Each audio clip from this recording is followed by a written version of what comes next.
हाट बिरेंदर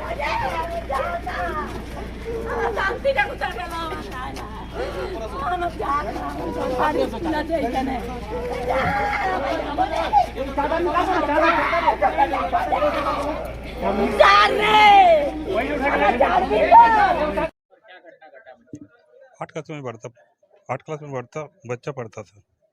तो हम लोग जो डेली जो टिफिन होता था ना 11:45 में वही टिफिन हुआ था।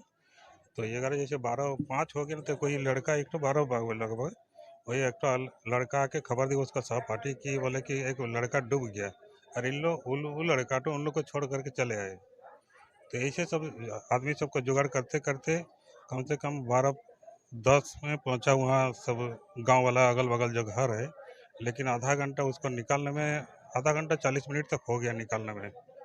हम मतलब आके खबर दिए और सब बोले कि गाय शंकर को भी फ़ोन किए थे, वही जो वार्ड पार्षद है उसको भी फ़ोन करके बोले कोई ऐसे जानकारी होगा जो अगर पानी में निकलने वाला कोई लड़का जो होगा तो व्यवस्था कर दीजिए ना। लेकिन यही तो लड़का ये जो सामने है ना वही निकाला है। ये जो कम से कम 40-45 मिनट हो गए निकालने में और उधर 15 मिनट बोले। जो हमको तो 15 मिनट बाद पता चला, लेकिन निकालने में आधा घंटा तक लग गया।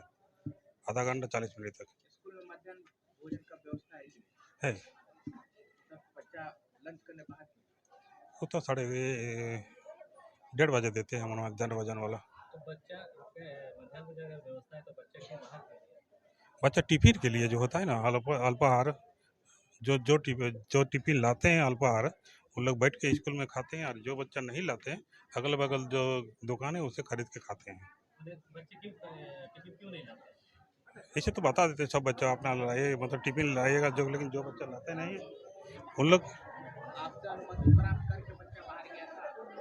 नहीं, उस समय टिफिन के समय सब बच्चा निकलते हैं, मतलब जो जिसके पास टिफिन नहीं है वो बच्चा अगल बगल दुकान में खरीदने के लिए चले जाते हैं, और जो बच्चा के पास टिफिन लाते हैं वो स्कूल में बैठ करके खाते हैं। तो बिना सूचना के लोग चले जाते हैं?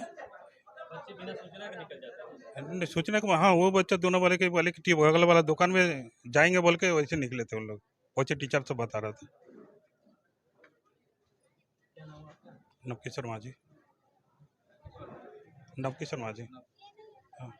मैं टिप्पणी नहीं कर सकती, लेकिन हाँ ये तो है वो डिफरेंस जब शुरू में रवि किशन जी और फिर बाद में मनोज तिवारी जी, विनय बिहारी जी, वो सब जो माहौल गोल्डन टाइम को हम लोगों ने देखा, मतलब म्यूजिकली एक्सप्लोर किया, वो तो है। लेकिन आई थिंक जैसे बहुत सारे जो सीनियर डायरेक्टर्स थे उनको पता था, मेरे अगर ऑब्जर्वेशन का मतलब मैं उतना ही बोल पाऊंगी जितना मुझे मतलब फिल्म के बारे में आएगा, कि वो लोग पटकथा या फिर भोजपुरी समाज की जो एक आप चित्रण करेंगे वो सेंस शायद उन लोगों को था। अभी शायद हो गया है ऐसा कि व्यक्ति केंद्रित हो गया है, मतलब बजट इतना है, अगर हीरो इतना ले जाएगा और एक जो बजट है उतना शायद उसको एक चित्रण को दिखाने के लिए उतना बजट नहीं बचता होगा। I don't know exactly, but हासिल किया आज अलग से उन लोगों का बोडोलैंड जो है, बोडोलैंड नहीं होते हुए भी लेकिन उनका अपना स्वायत्त जो शासन होता है वो है, अलग से फंड आता है, तो अपने कल्चर के लिए वो लोग बहुत कुछ यूनिवर्सिटीज़ बनाए हैं, बहुत आगे बढ़ गए। तो भाषा की देवनागरी लिपि से वो लोग लिखते, अपना लिपि नहीं है, तो ये सब आई डोंट नो, मे भी बहुत लोग चाहते नहीं हैं, मन में क्या है पता नहीं, मुझे ही अंदर की बात पता नहीं है कि भोजपुरी भाषा अगर आ जाएगी तो हिंदी को तकलीफ होगा, ये सब बात भी सुनी ना।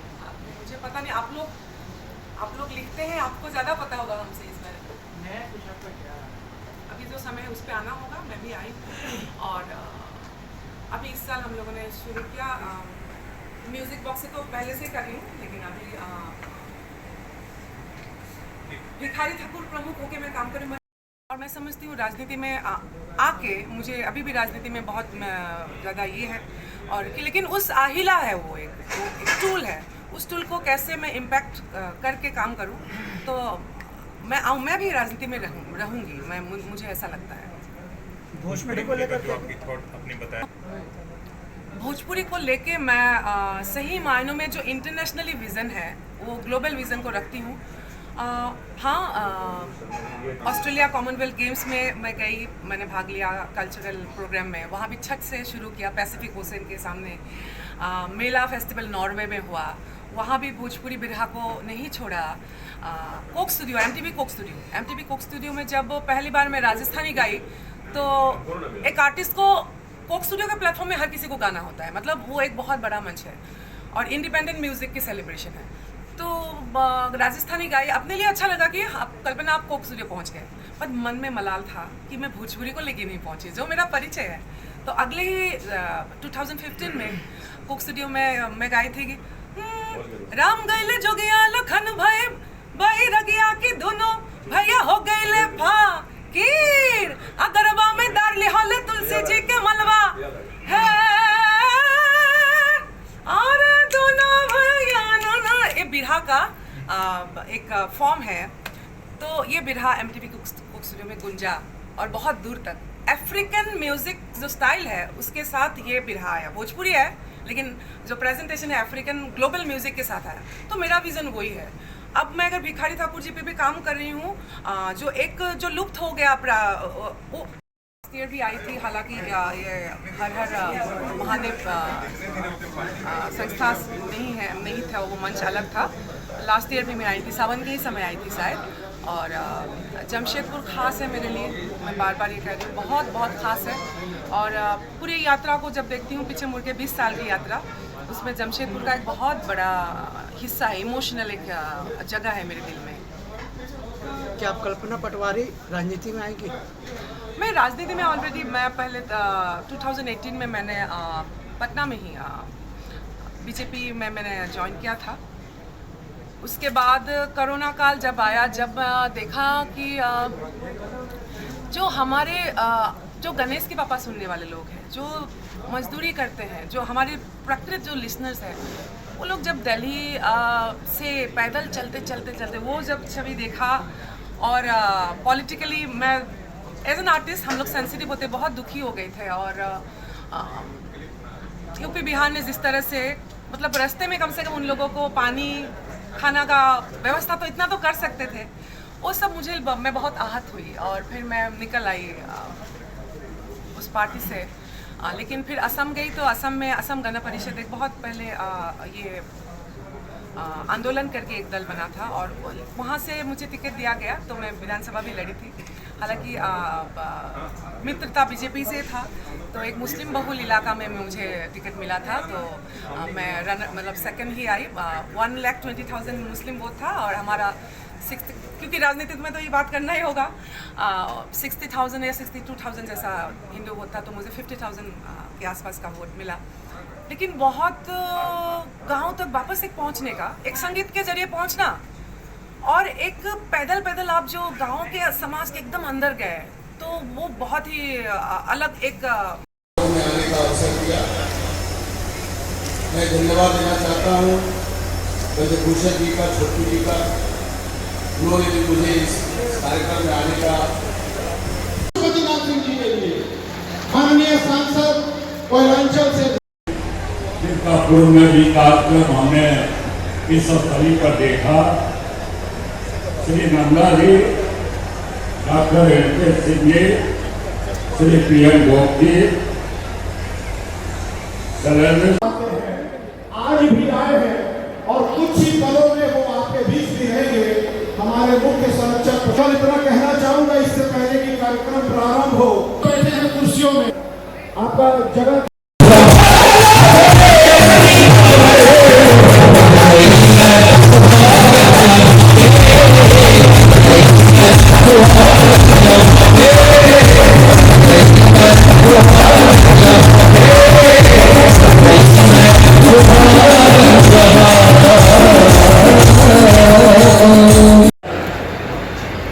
आज अखबार ब्रह्मदेव सिंह शर्मा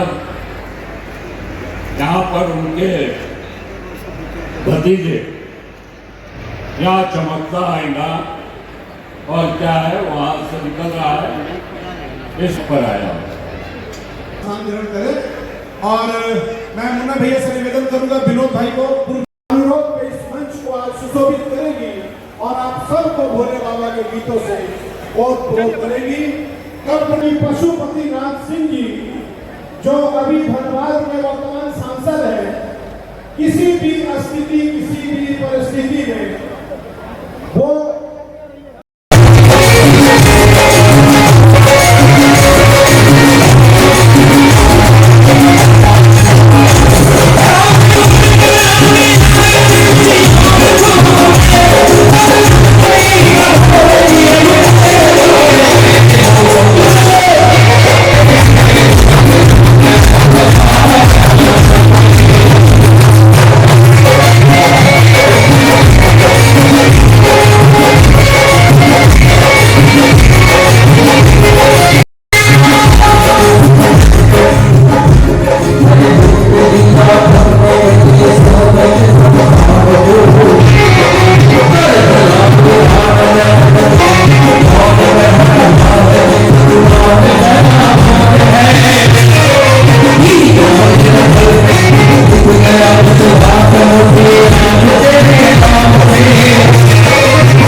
के भक्तजन, भाइयों तथा बहनों, प्रेस और मीडिया के बंधुओं, मैं 22 साल में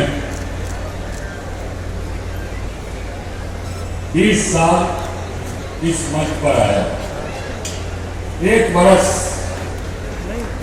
जमशेदपुर पहुंचकर भी इस मंच पर नहीं आ पाया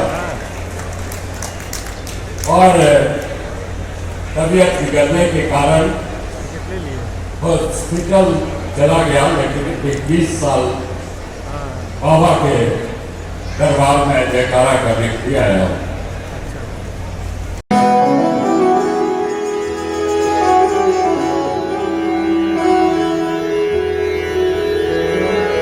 कहते हैं कि अपने जज्बे को यूं ही आप बनाए रखिए और भारत के एक भक्तों से यूं ही आप प्यार बनाए रखिए और दुश्मन की नजर न पड़े तेरे परछाई पर, अपनी आवाज को यूं ही समा बनाए रखिए, यूं ही समा बनाए रखिए। आपके बीच कल्पना पटवारी।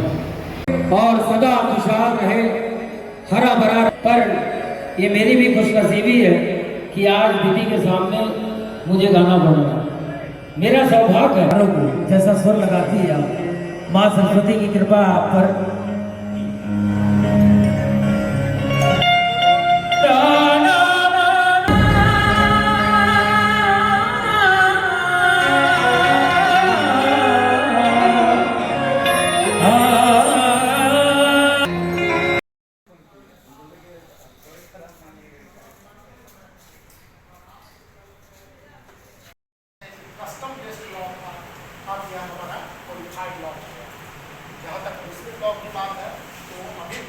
कस्टमरी लॉ पर घूमते हुए किसी को बता पाएंगे कि मैं ये नहीं हूँ। तो अभी यदि कुछ पूछने लगा तो आप पूछने भी कहें कि आगे इससे आगे कुछ आता नहीं है। वो मेरे डिग्री जो है हमारे बक्से में पड़ी हुई है, यहाँ पर मेरा कुछ नहीं करने का। हाई कोर्ट में प्रैक्टिस कर रहे हैं या सुप्रीम कोर्ट में प्रैक्टिस कर रहे हैं लगातार, तो 10 सालों के बाद आपके पास एक एप्रोप्रिएट अपॉर्चुनिटी है कि आप चाहें तो हाई कोर्ट के जज भी एलिवेट हो सकते हैं। तो यहाँ पर इसके अलावा आप सर के लिए भी एग्जाम होता है, यूपीएससी के द्वारा हर एक स्टेट वाइज इसका एग्जाम होता है। आप सरकार का वकील या पुलिस का वकील है कि जो क्रिमिनल्स हैं उनको पनिशमेंट मिलता है। तो ये हमारा जो है सो कॉलेज का अपने कैंपस में स्वागत करता हूँ पूरे कॉलेज की ओर से।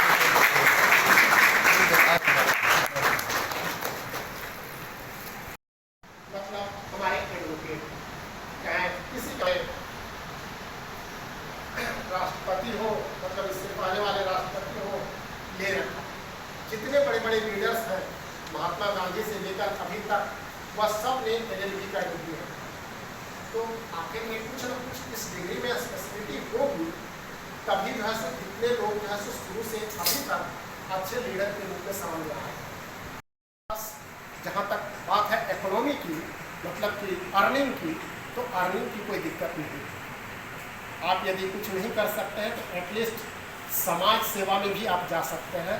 समाज सेवा में भी लोगों को लीगल असिस्टेंस की बहुत ज़रूरत है। आप जहाँ भी जाएंगे दुनिया में, लीगल प्रॉब्लम सबके साथ फंसा हुआ है और वह चाहता है कि कोई मुझे इसमें हेल्प करे।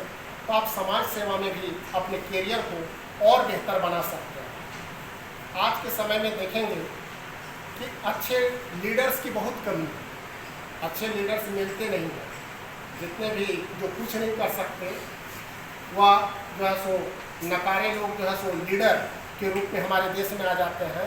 हमारे MLA MP बनकर पार्लियामेंट और लेजिस्लेटिव असेंबली में बैठते हैं, लेकिन एग्जैक्ट जिस तरह से और जिस डायरेक्शन में हमारा डेवलपमेंट होना चाहिए वह एग्जैक्टली हो नहीं पाता। तो वैसे सर्कमस्टांसेस में लॉ में आपको एक लीडर बनाने की भी क्षमता है। तो आप आने वाले समय में MLA MP के रूप में भी अपने आप को देख सकते हैं।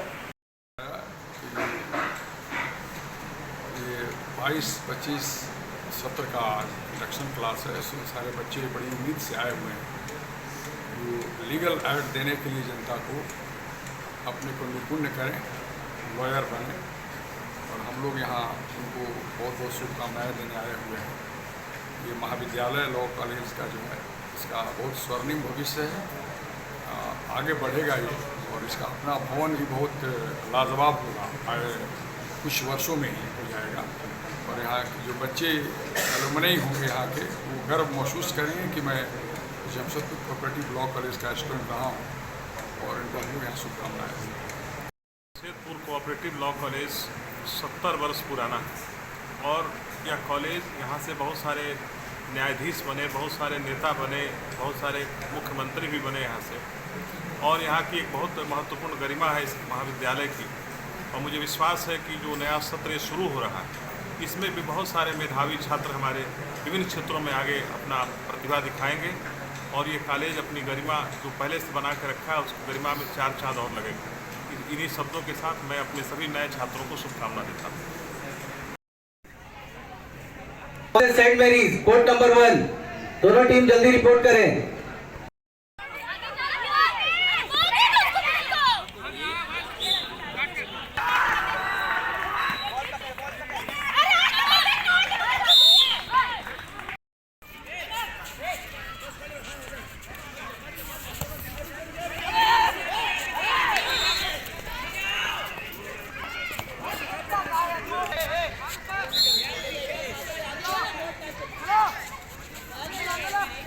No!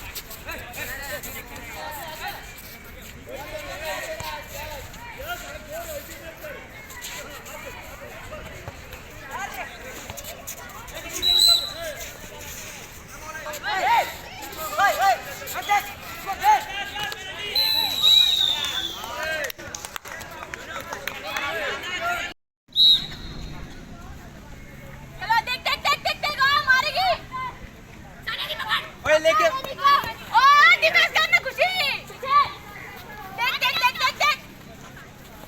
खुशी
ज्यादा हीरो मत बन, तुम इधर पर ही रहो।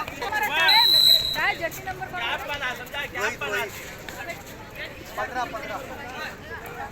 भाग आगे हिमांशु को। जा हिमांशु, ए हिमांशु चल जाना पहले आगे, उसके बाद लेना बॉल। टाइम बता। 2 minute left. Coach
major Dhyanchand का आज 118वां बर्थ एनिवर्सरी के उपलक्ष्य में पूरे देश में आज उत्साह का माहौल है। इस अवसर में टाटा स्टील स्पोर्ट्स डिपार्टमेंट बहुत सारा इवेंट करा रहा है, जिसमें ये इंटर स्कूल हैंडबॉल चैम्पियनशिप भी हो रहा है। इसमें करीब 22 बॉयज़ और 19 गर्ल्स की टीम पार्टिसिपेट कर रही है। मैक्सिमम स्कूल जमशेदपुर के जितने हैं वो पार्टिसिपेट कर रही है। आप देख रहे हैं कि बहुत ही अच्छा माहौल है, लड़की और लड़कों में सभी मिल के एक उत्साह का माहौल है। उनको बताया जा रहा है मेजर ध्यानचंद क्या थे और ओलंपिक में कितने गोल्ड मेडल उन्होंने लिया, उनके इतिहास के बारे में इन बच्चों को बताया जा रहा है। तो ये पूरा देश इसको उत्साह के अवसर पर देख रहा है, तो हम लोग भी तो इस उत्साह के मौसम में टाटा स्टील कभी पीछे नहीं रहा है। तो इस मौके पे Tata steel sports department inter school handball tournament करा रहा है और मैं Firoz Khan international handball player, international coach और स्पोर्ट्स डिपार्टमेंट में कार्यरत हूँ।